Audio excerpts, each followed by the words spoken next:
Oke, hari ini saya akan bicara tentang menjadi penolong yang sepadan dengan tema berdua tapi sendiri. Kejadian 2 ayat 18. Tuhan Allah berfirman, tidak baik kalau manusia itu seorang diri saja. Aku akan menjadikan penolong baginya yang sepadan dengan dia. Lalu Tuhan Allah membentuk dari tanah segala binatang hutan, segala burung di udara, dibawanyalah semuanya kepada manusia itu untuk melihat bagaimana ia menamainya, dan seperti nama yang diberikan manusia itu kepada tiap-tiap makhluk yang hidup, demikianlah nanti nama makhluk itu. Ayat 20, manusia itu memberi nama kepada segala ternak, kepada burung-burung di udara, dan kepada segala binatang hutan. Tetapi baginya sendiri ia tidak menjumpai penolong yang sepadan dengan dia. Ayat ke-21, lalu Tuhan Allah membuat manusia itu tidur nyenyak. Ketika ia tidur, Tuhan Allah mengambil salah satu rusuk daripadanya, lalu menutup tempat itu dengan daging. Ayat 22, dan dari rusuk yang diambil Tuhan Allah dari manusia itu, dibangunnyalah seorang perempuan. Lalu dibawanya kepada manusia itu. Ayat 23 sama-sama, lalu berkatalah manusia itu, inilah dia, tulang dari tulangku dan daging dari dagingku. Ia akan dinamai perempuan sebab ia diambil dari laki-laki. Alasan Tuhan menciptakan seorang penolong bagi laki-laki, yaitu perempuan, karena Tuhan melihat di Kejadian 2:18, tidak baik kalau manusia itu seorang diri saja. Nah, tujuan Tuhan memberikan penolong, yaitu perempuan kepada laki-laki, yaitu supaya laki-laki itu tidak sendirian, katakan amin. Warning nih buat para istri, ternyata Tuhan melihat tidak baik laki-laki itu sendiri. Suami tidak boleh dibiarkan sendirian, bisa bahaya. Namun pada kenyataannya banyak pernikahan yang jalan masing-masing, nggak sehati, nggak sevisi, nggak saling ngerti. Dulu kayak saya kalau bertengkar sama suami dulu loh ya, kalau bertengkar sama suami itu bahasa ini yang keluar, udah kita jalan masing-masing aja. Apakah ada yang begitu juga sama kayak saya? Angkat tangan. Berdua tapi sendiri, menikah tapi nggak bersama. Suami istri jalan masing-masing, tidak sevisi, beda nilai, beda tujuan, beda komunitas, nggak saling kenal temannya ya, beda dunia bahkan ya, masing-masing punya dunianya sendiri. Di dalam pernikahan seringkali kita ngalami kehilangan kebersamaan. Waktu masih pacaran nempel terus katanya, seperti perangko sama amplop, nggak pernah lepas, berdua terus waktu pacaran. Tapi setelah menikah, herannya banyak pasangan mulai kehilangan kebersamaan. Masing-masing jalan sendiri-sendiri. Istri membesarkan anak sendiri, ya. Kalau ada pertemuan orang tua murid, istri datang sendiri karena suami harus kerja kan, ya kan. Kemudian merasa berjuang sendiri membesarkan anak-anak sendiri. Pasti Anda mengerti maksud saya. Kalau dalam rumah tangga itu ada yang suami istri bahkan ngurus diri masing-masing. Wah, dulu saya pernah punya teman. Dia sama suaminya itu bagi tugas. Jadi kamar mandi mereka tuh pisah. Nah, kamar mandi yang dipakai suaminya harus dicuci sama suaminya. Kamar mandi dia buat dia sendiri, dia yang cuci. Mereka ngurus hidup masing-masing, ya. Bahkan ada yang tidur masing-masing, ya, nggak tidur bareng gitu. Pisah ranjang, kamarnya pisah. Nggak tahu lah alasannya apa ya. Kebanyakan nih kalau sudah nikah punya anak, mama tidur sama anak, papa tidur sendiri. Biasanya kalau mau bertugas cari tempat lain gitu ya, habis itu tidur masing-masing, ya. Kemudian makan sendiri-sendiri gitu. Nggak ada jam makan bersama keluarga gitu ya. Apalagi kalau suami kerja gitu kan, pulang suka larut malam, istri udah makan sendirian. Yang ngalami seperti saya, suaminya pelayanan, wah udah pasti malam minggu jomblo, ke gereja sendiri, bawa anak sendiri. Waduh, saya dulu waktu 2 tahun nggak pelayanan gitu ya, ngurusin Chloe Zoe waktu masih kecil. Itu kalau ketemu temen di gereja suka digodain, jomblo nih ya gitu. Bawa nenteng anak 2 gereja sendirian karena suamiku sibuk keliling khotbah gitu kan. Well, banyak orang yang menikah ngerasa kesepiannya lebih parah daripada jomblo. Ada amin ibu-ibu? Jangan amin, semoga malam ini ada pemulihan. Baru amin ya. Pertanyaan saya, buat apa menikah kalau maunya jalan masing-masing? Iya Bu Heni, tahu gitu gue gak kawin aja. Baru nyesel belakangan, anak udah 3, haleluya. Pertanyaan saya, kapan sih terakhir kali ngobrol suami istri dari hati ke hati? Apalagi dari mata ke mata gitu ya. Kebersamaan dalam rumah tangga itu sebenarnya sederhana sih. Punya waktu setiap hari untuk ngobrol dari hati ke hati. Waktu kita kerja, kita sibuk pelayanan. Waktu kita tuh sedikit. Kita kebanyakan di luar rumah mungkin ya. Quality time itu bicara soal waktu yang berkualitas. Bukannya banyaknya waktu, bukan kuantitas. Tapi ketika kita punya waktu, kita mencurahkan perhatian, cinta. Perhatian kita tuh mata dengan mata itu di waktu itu yang terbaik buat pasangan kita, buat anak-anak kita. Seperti makan malam bersama, jangan main HP gitu kan. Masa udah 12 jam main HP, cuma makan bersama aja masih main HP misalnya gitu ya.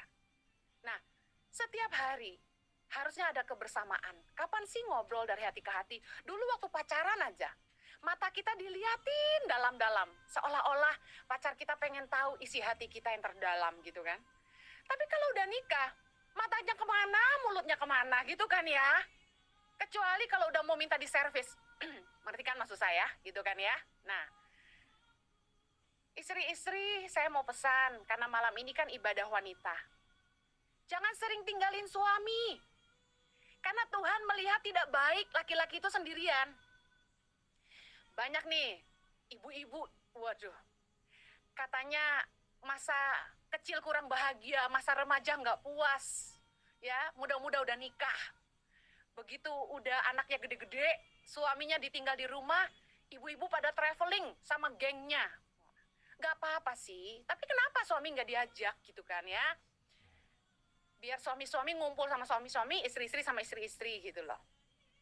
Nah, saya sebagai wanita ingin mengajak para wanita, para istri, ayo kita tuh harus melayani suami. Harus punya waktu makan sama-sama gitu. Punya waktu untuk bicara, curhat dari hati ke hati, sharing, berbagi suka duka. Kalaupun masing-masing punya pekerjaan yang berbeda, suami sibuk mungkin. Saya percaya suami istri itu harus tetap mengelola rumah tangga sama-sama. Tetap harus saling terbuka gitu. Jangan jalan masing-masing. Suami dan istri, kalau jalan masing-masing, pasti lama-lama seperti orang asing. Jangan kalau udah hubungan tuh saling menjauh, lalu kita bilang, udah biarin aja. Ada lagunya ya, let it be. Jangan biarin. Karena pernikahan kalau dibiarkan, malah akan memisahkan. Lama-lama kalau dibiarin, kita akan makin saling tidak mengerti. Makin tidak sevisi, makin tidak sehati. Akhirnya pindah ke lain hati. Rumah tangga harus dijalani bersama. Gak cocok Bu Heni. Nah, ini yang harus diatasi. Markus 3 ayat 25. Dan jika suatu rumah tangga terpecah-pecah, rumah tangga itu tidak dapat bertahan, kata firman Tuhan. Terpecah-pecah itu bukan gini, bukan karena pekerjaannya beda, karena tuntutan pekerjaan lalu tempat tinggalnya beda mungkin. Tapi terpecah-pecah ini gini, tidak lagi sehati, nggak lagi sevisi, nggak lagi saling ngerti. Pekerjaan boleh beda, tapi rumah tangga harus jalan bersama-sama. Saya mau share bagaimana menjadi penolong yang sepadan bagi suami kita. Karena malam ini ibadah wanita, saya bicara buat para wanita. Bagaimana kita melakukan bagian kita. Mungkin Anda mau curhat malam ini bilang gini, tapi suami saya begini, tapi suami saya segini. Saya pengen bicara sama yang wanita. Perempuan, bagaimana kita bisa jadi penolong yang sepadan. Supaya rumah tangga kita tidak terpecah-pecah. Yang pertama, kita harus sehati sama pasangan kita. kuasa kesepakatan membuka pintu sorga. Saya selalu percaya bahwa di dalam kesatuan ada berkat Tuhan. Katakan amin. Matius 18 ayat 19 berkata gini, dan lagi aku berkata kepadamu, jika 2 orang daripadamu di dunia ini sepakat meminta apapun juga, permintaan mereka itu akan dikabulkan oleh Bapakku yang di sorga. Amin dong. Percayalah bahwa ada mukjizat dalam sepakat. Masalah yang sedang kita hadapi hari-hari ini, bisnis sepi, kerjaan susah, ayo sepakat berdoa suami istri. Saya masih ingat hari-hari di mana saya sama Jojo melewati masa sulit. Kami selalu pegang tangan dan berdoa berdua, dan kami lihat satu-satu janji firman Tuhan digenapi dalam hidup kami. Suami istri itu harus sehati. Kalau nggak sehati, kita nggak saling dukung, kita makin berat. Justru lebih baik 2 daripada 1 tuh gini, ketika yang satu lemah, yang satu menguatkan. Nah lucunya, banyak kali dalam rumah tangga, kita nggak bisa curhat sama pasangan kita, nggak bisa cerita beban kita. Istri nggak mau ngerti, kata suami. Kalau saya ngomongin, suami bilang istri nggak nyambung. Waduh, saya mau bilang gini, kita harus sehati. Nah untuk bisa sehati, kita harus bisa saling berbagi. Mau cerita apa yang jadi beban di hati kita. Saya sama Jojo selalu ngambil waktu untuk ngobrolin masalah kami dan sehati berdoa. Nah, bagaimana suami istri itu bisa bersatu untuk jadi sehati? Itu ada 3 kesatuan yang harus kita lakukan. Yang pertama kesatuan roh lewat doa bersama. Ada apa-apa tuh harus doa sama-sama. Sepakat yuk, saya sama Jojo itu kalau di perjalanan, kami di mobil itu pegang tangan dan berdoa. Selalu begitu. Bahkan malam kami punya doa sama-sama. Selalu bawa di hadapan Tuhan semua kerinduan di hati kita. Kesatuan roh lewat doa bersama. Bu, suami saya itu nggak mau diajak doa sama-sama. Dia tuh nggak jadi imam. Aduh, jangan ngeluh. Ajak terus yuk. Kalau suaminya masih nolak terus, malam-malam dia doa tumpangin tangan. Tuhan lembutkan hatinya supaya jadi imam bagi keluarga. Ajakin istri harus jadi teladan. Yang kedua, kesatuan tubuh lewat hubungan intim. Masih suami saya bilang amin ya. Kesatuan tubuh menyatukan suami istri lewat hubungan intim. Nah, jangan hubungan intim sama orang lain, nanti bersatunya sama orang lain, ya kan? Yang ketiga, kesatuan jiwa. Nah, kesatuan jiwa itu didapat lewat rekreasi bersama, waktu berkualitas, punya waktu untuk saling cerita, punya aktivitas bersama, pelayanan bersama. Nah, ada istilahnya soulmate. Nah, pasangan kita harus jadi soulmate-nya kita. Aduh, Bu Heni, soulmate saya waktu SMA, sayang saya nggak nikah sama dia, lupakan yang telah lalu. Sekarang jadikan pasanganmu soulmate-mu. Kenapa kita bisa bilang teman kita itu soulmate kita? Karena kita bisa cerita sama dia, dia ngerti kita. Nah, gimana supaya bisa sehati? Pasangan kita harus bisa jadi tempat cerita buat kita. Aduh, nggak bisa. Dulu saya juga ngalamin. Jojo tuh kalau diajak ngomong, malah marahin saya. Padahal perempuan itu kan maunya cuma didengar gitu kan. Saya ngerti. Nah, akhirnya saya bilang sama suami saya, kamu mah selalu gitu, kok diajak cerita malah aku yang diomelin, dengerin dong. Nah, akhirnya dia belajar. Nah, salah satu menyatukan jiwa adalah mengerti bahasa kasih pasangan. Ya, coba sebagai istri kita responi dulu bahasa kasih suami kita. Saya percaya habis itu suami kita juga belajar.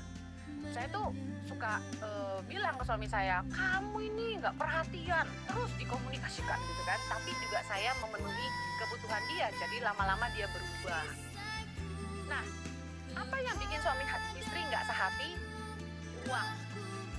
Uang tuh nggak boleh memisahkan. Ada istilahnya, uang bisa merekatkan tapi juga bisa meretakkan. Matius 6 ayat 21 bilang ini, karena di mana hartamu berada, di situ juga hatimu berada. Nah, kalau mau sehati, uangnya harus bareng. Istri dikasih duit kedikitan, ngambek gitu kan ya, menjauh dari suami. Jadi suami serba salah nih. Tapi istri dikasih duit kebanyakan, pergi mulu, shopping mulu, kan? Jalan-jalan mulu, menjauh juga. Jadi susah, istri dikasih duit kedikitan ngambek, dikasih kebanyakan pergi mulu. Pilih mana? Jangan dua-duanya. Kita kalau punya uang sama-sama.